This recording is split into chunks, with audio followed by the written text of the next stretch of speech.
उसले कपाल मिलाउँछ, आफ्नै गाला सुमसुम्याउँछ।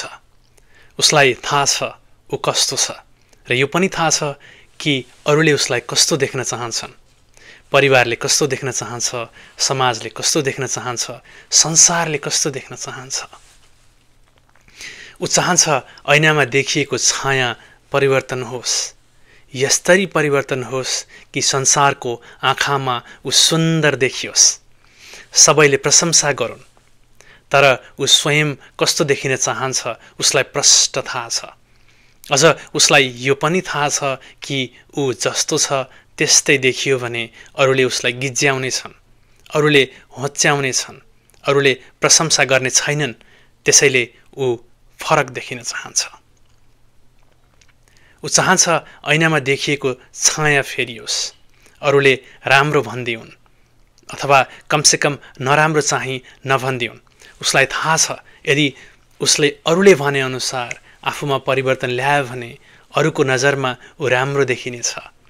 तर आफ्नै नजरमा ऊ सधैँ दुखी, सधैँ इच्छाहरूलाई मारेर बाँचिरहेको मान्छे जस्तो देखिनेछ। ऊ असमञ्जसमा छ। बाहिर अनुहार र शरीरमा देखिएको कुरा परिवर्तन गर्नु खासै ठुलो कुरा होइन, तर मनको ऐनामा झल्किएको आफू, आफ्ना इच्छाहरू, आफ्ना रुचिहरू, आफ्ना सपनाहरू यी सबै कसरी अरूका लागि बदल्न सकिन्छ र?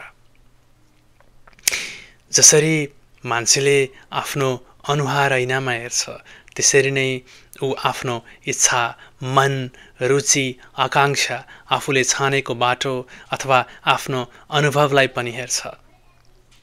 तर ऊ यी सबै कुरा समाजको ऐनाबाट अथवा समाजले बनाइदिएको ऐनाबाट हेर्छ।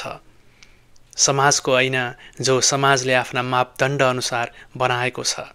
उसलाई थाहा छ उसले आफ्ना इच्छाहरूलाई कसरी मारिरहेछ, तर आफ्नो ऐनाबाट आफूलाई उसले कहिल्यै हेर्दैन, हेर्न खोज्दैन, सायद सक्दैन पनि।